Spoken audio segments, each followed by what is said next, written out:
तो हम पढ़ रहे थे, good morning also student, Bharat और उसके पड़ोसी देशों के बारे में पढ़ रहे थे। हम पढ़ रहे थे विभाजन से संबंधित समस्याएं कौन कौन सी थी।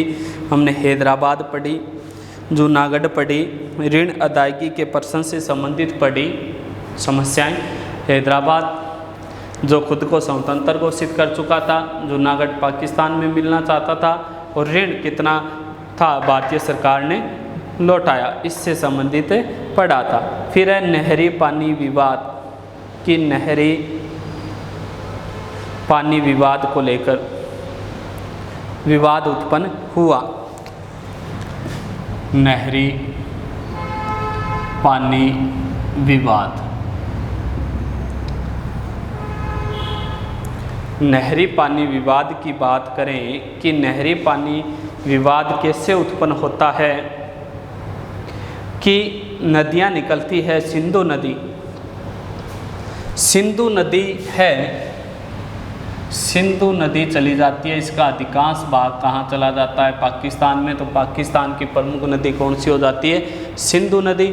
और सिंधु नदी की 5 सहायक नदियाँ हैं, 5 सहायक नदियाँ वो आ जाती है भारत के हिस्से में, पंजाब राज्य में। कहाँ, पंजाब। सिंधु नदी, और सिंधु नदी का चली जाती है पाकिस्तान में, अधिकांश हिस्सा पाकिस्तान में आ जाता है। इसकी 5 जो सहायक नदियाँ हैं वो कहाँ सम्मिलित हो जाती है, भारत में। कहने का मतलब है कि इन 5 नदियों पे नियंत्रण किस देश का हो जाता है, जैसे व्यास, रावी, चिनाब, झेलम, सतलुज।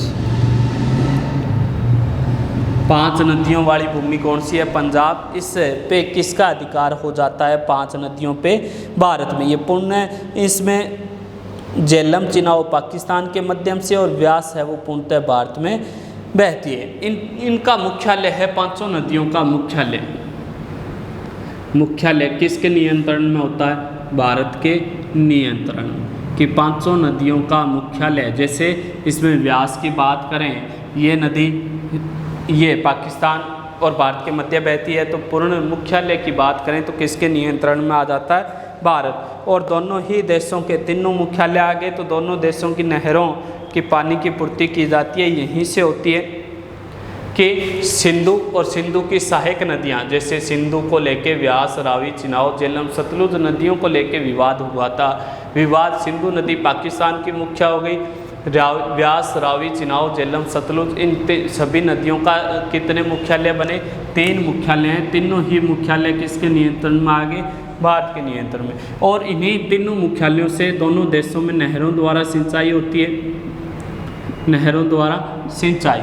अब नहरों द्वारा सिंचाई होगी तो जो क्षेत्र जिसके मुख्यालय में आएगा वो एक दूसरे पे क्या लगाएंगे, आरोप। तो बात करें कि पाकिस्तान ने क्या आरोप लगाना बंद किया कि जब भारत का मन करे तभी वो क्या कर देता है, इन मुख्यालयों से पानी को रोक देता है।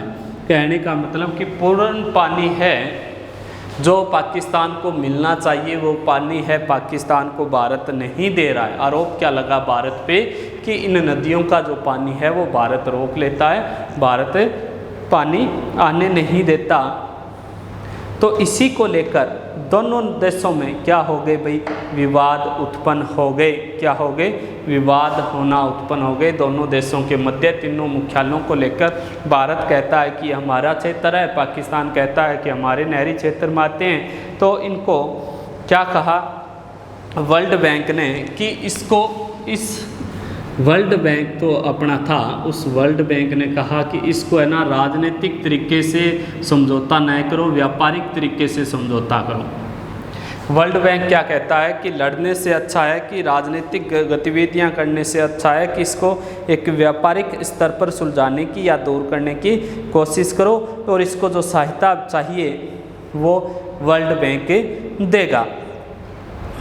तो इसी कारण वर्ल्ड बैंक ने दोनों के मध्य मध्यस्थता को क्या कर लिया, स्वीकार कर लिया। क्या कह रहा है कि इस समझौते को राजनीतिक रूप से दूर मत करो, व्यापारिक तरीके से दूर करो, वर्ल्ड बैंक आपकी मदद करेगा। तो दोनों देशों के मध्य, भारत और पाक के मध्य मध्यस्थता का कार्य कौन करेगा, वर्ल्ड बैंक करेगा। दोनों देशों के मध्य समझौता स्थापित करने की कौन कोशिश करेगा, वर्ल्ड बैंक करेगा। और वर्ल्ड बैंक ने 1960 में सिंधु जल समझौता स्थापित करवाया। क्या करवाया? सिंधु जल समझौता 1960 में। दोनों देशों के मध्य कौन सा समझौता हुआ था? सिंधु जल समझौता हुआ था। सिंधु जल समझौता ये था कि इसका 80% जो जल है वो पाक काम में लेगा और 20% जल है वो कौन काम में लेगा? भारत काम में लेगा। तो सिंधु जल समझौता 1960 में 80% जल पाक काम में लेगा, 20% जल है वो भारत काम में लेगा। और यह झगड़ा 12 जनवरी 1961 को ये शर्त लागू हो गई और दोनों के मध्य शांति स्थापित हो गई। तो इसको स्थापित करने के बाद क्या हुई? दोनों देशों के मध्य शांति स्थापित हो सकी। तो नहरी विवाद, पानी विवाद विभाजन के समय हुआ। पहले तो एक ही था, इसलिए ये नदी भारत देश की थी, हिंदुस्तान की थी। पाक में विभाजन होते ही सिंधु नदी चली गई। बात करें ये नदियाँ व्यास, कुछ नदियाँ पाकिस्तान में बहती है, लेकिन इन सभी का मुख्यालय कहाँ आ गया? भारत में। अब पाकिस्तान ने आरोप क्या लगा दिया कि भारत है मुख्यालय होने के कारण जब भी मन करे तब पानी रोक लेता है। तो अमेरिकी विशेषज्ञ ने कहा कि आप राजनीतिक रूप से इस झगड़े को दूर मत करो, इस झगड़े को एक व्यापारिक दृष्टि से दूर करो और आपको दूर करने में मदद करेगा वर्ल्ड बैंक। जो भी सहायता चाहिए वो वर्ल्ड बैंक से लीजिए। और वर्ल्ड बैंक भी इन दोनों के मध्य समझौता करवाने के लिए राजी हो गया और 1960 में दोनों के मध्य समझौता हुआ, सिंधु जल समझौता। इसमें 80% जल है वो पाकिस्तान काम में लेगा, 20% जल है वो भारत लेगा। और इसी समझौते के साथ दोनों देशों के मध्य क्या उत्पन्न हो गई? शांति। इसके बाद आगे वाला समस्या थी शरणार्थियों का प्रश्न। कौन सा प्रश्न? शरणार्थियों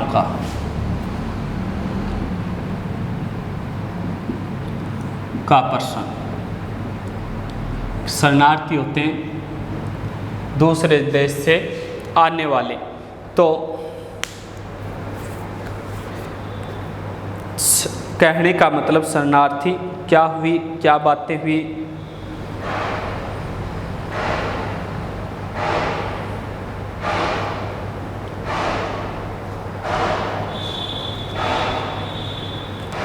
कैसी शरणार्थी कि जब भारत पाक विभाजन हुआ, भारत पाक विभाजन होने के बाद दोनों की सीमा निर्धारित हो गई। रेड क्लिफ, इस रेड क्लिफ की सीमा की तरफ बात करें कि पाक अलग और भारत अलग शासन करेगा। लेकिन हो क्या गया कि पाकिस्तान में मुस्लिम लीग पार्टी ने पाकिस्तान देश के अंदर ही सांप्रदायिक दंगे करवाए। क्या करवाए? सांप्रदायिक दंगे। अब सांप्रदायिक दंगे हुए, सांप्रदायिक दंगों में ज़्यादा अत्याचार हुआ हिंदुओं का। किसका हुआ? वहाँ रहने वाले हिंदू लोगों का। हिंदू लोगों पे अत्याचार किए गए, वहाँ की महिलाओं के साथ बलात्कार किए गए, ज़बरदस्ती की गई, मारपीट की गई। तो इन्होंने रोज़ टॉर्चर होने की बजाय कि रोज़ इनके साथ मारपीट होती है, सांप्रदायिक दंगे होते हैं, तो ये जो लोग हैं वो कहाँ आ गए? भारत आ गए। वहाँ से पाकिस्तान भागकर कहाँ आ गए? भारत में रहना शुरू कर दिया और वापस कभी भारत से पाकिस्तान नहीं गए कि पाकिस्तान में जाना नहीं चाहते। तो सांप्रदायिक दंगों के कारण वहाँ के लोगों का, या अल्पसंख्यक मुस्लिम लोग भी सम्मिलित थे इसमें, अल्पसंख्यक मुस्लिम, वो भी इन लोगों पे अत्याचार हुए।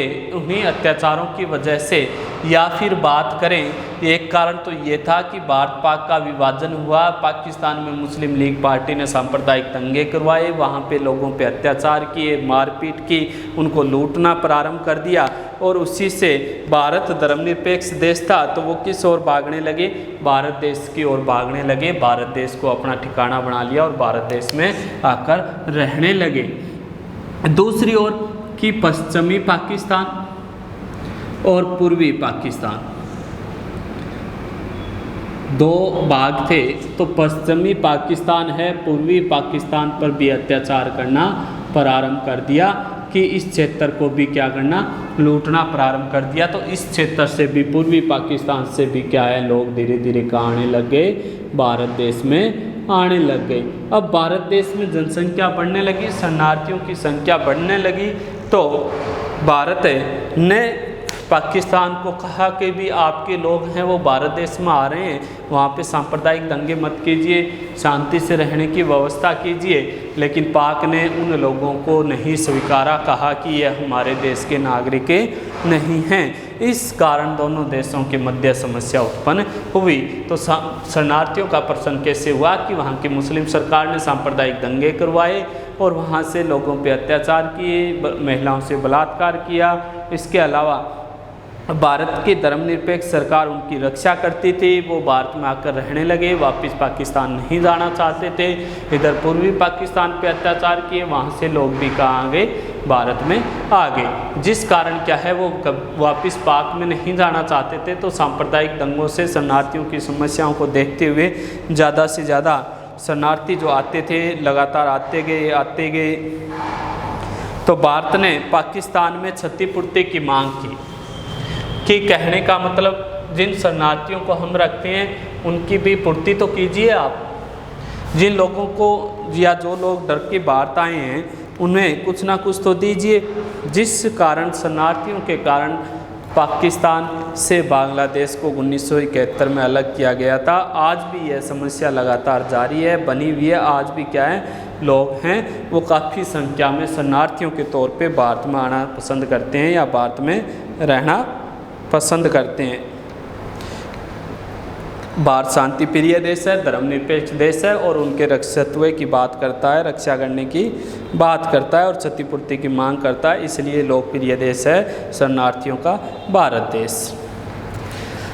तो ये समस्या थी कि शरणार्थियों के कारण समस्या कैसे, कहाँ रहने के लिए आए, भारत में। फिर है आगे वाली समस्या,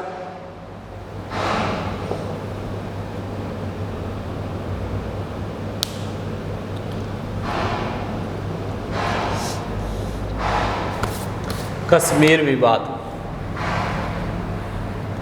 कश्मीर विवाद, कश्मीर का विवाद कैसे बना। देखो जम्मू कश्मीर जो ऊपर वाला क्षेत्र है उसकी बात चल रही है कश्मीर की। आज़ादी से पहले कश्मीर की बात करें कि यह एक स्वतंत्र राज्य था, अलग प्रकार से राज्य था। आज भी कश्मीर विवाद है। दोनों देशों के मध्य पर मुख्य विवाद जो बना हुआ है, मुख्य विवाद जो है वो कश्मीर विवाद है। दोनों देशों के मध्य जो विवाद है वो कौन सा विवाद है, कश्मीर विवाद है। बात करें कि कश्मीर का, यहाँ कश्मीर क्षेत्र का जो राजा था वो हिंदू था, यहाँ की जो जनता थी वो मुस्लिम थी। तो ये कश्मीर भारत पाक के मध्य सीमा बनाता है। यहाँ का शासक था, हिंदू था और यहाँ की अधिकांश जनता क्या थी, मुस्लिम थी। जो ज़्यादा जनसंख्या मुस्लिमों की मानी जाती है, आबादी ज़्यादा थी। अब पाकिस्तान की सेना ने कश्मीर पे हमला करना शुरू कर दिया। क्या करना शुरू कर दिया, निरंतर हमला शुरू कर दिया, क्योंकि वो किस में मिलाना चाहती थी, अपने पाक में मिलाना चाहती थी। कि पाकिस्तान के कबायलियों ने कश्मीर पे आक्रमण किया, सेना ने या कबालियों ने, आतंकवादियों ने, कबालियों ने कहाँ पे आक्रमण किया, कश्मीर पे। कश्मीर पे निरंतर आक्रमण बढ़ते गए और कश्मीर की 25 मील दूरी तक किसका अधिकार हो गया, पाक का। अब जैसे जैसे अधिकार बढ़ता गया तो यहाँ के हिंदू राजा ने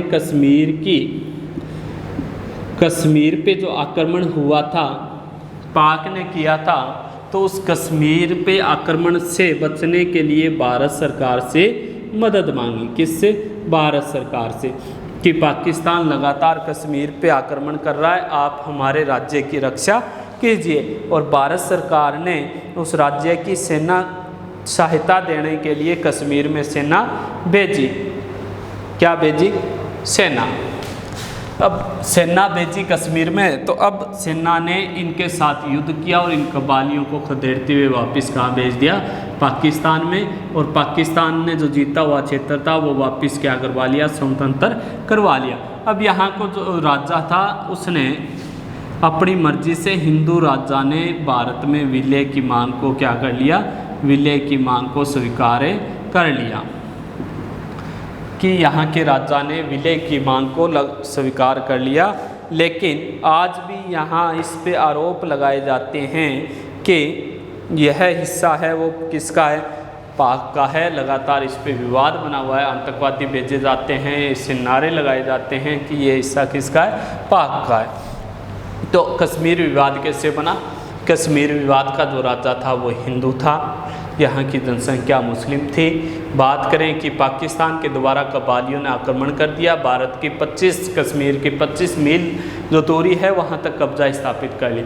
अब हिंदू राजा ने भारतीय सरकार से सहायता मांगी इनसे लड़ने के लिए कबालियों से, तो भारतीय सरकार ने सेना भेज के इनके साथ आक्रमण किया, इन्हें वापस पाकिस्तान भेज दिया और हिंदू राजा ने अपनी स्वेच्छा से भारत में विलय के हस्ताक्षर कर दिए कि भारत में शामिल होना चाहते हैं। और युद्ध समाप्ति पर जनमत संग्रह के साथ कश्मीर को किसमें मिला लिया, हिंदू राज्य ने विलय कर लिया और बाद में जनमत संग्रह करवाया गया लोगों द्वारा मताधिकार का, और जनमत संग्रह के माध्यम से भारत में सम्मिलित कर लिया, भारत का अंग बना लिया। लेकिन उसके बावजूद भी पाक है वो कश्मीर को अपना हिस्सा मानता रहा और अनेक बार आतंकवादी गतिविधियों को बढ़ावा देता रहा और इसे सुरक्षा परिषद में अनेक प्रकार से उठाता रहा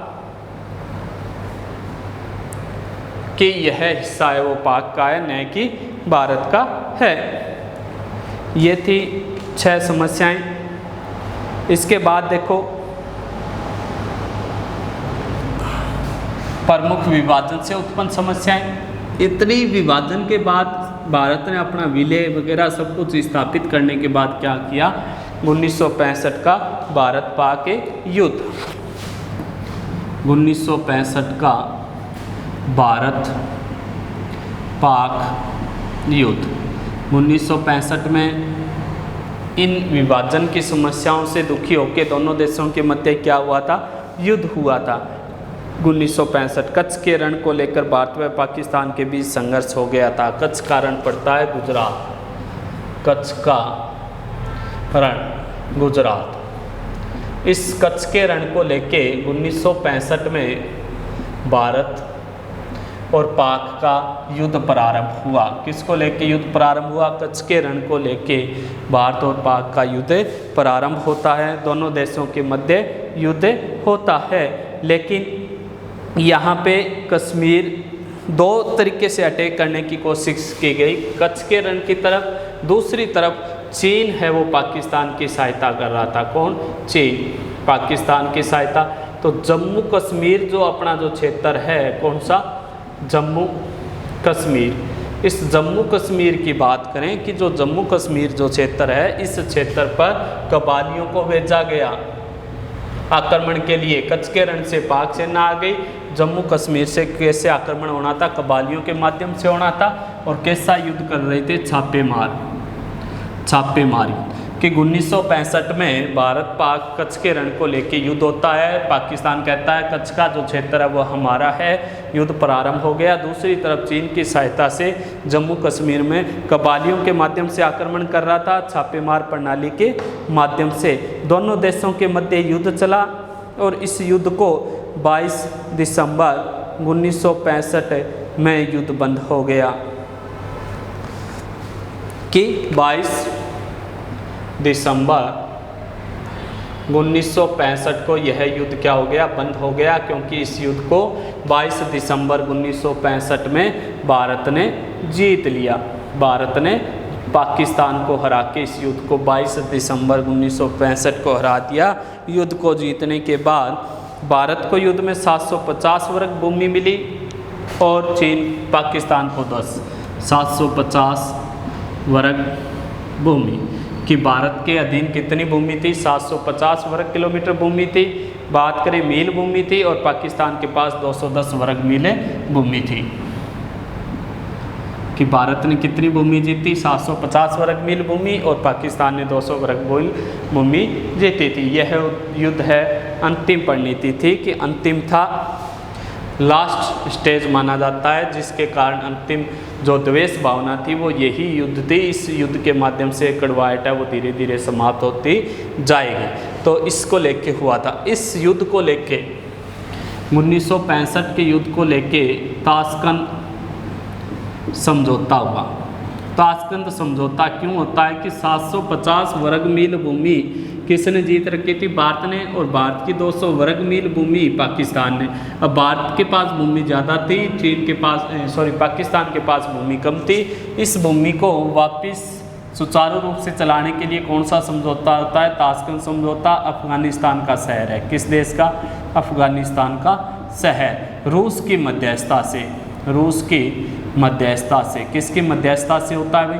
रूस के मध्यस्थता से। रूस है वो ताशकंद समझौता करवाता है 10 जनवरी 1966 को। कब हुआ था ताशकंद समझौता? पूछ ले, 10 जनवरी 1966।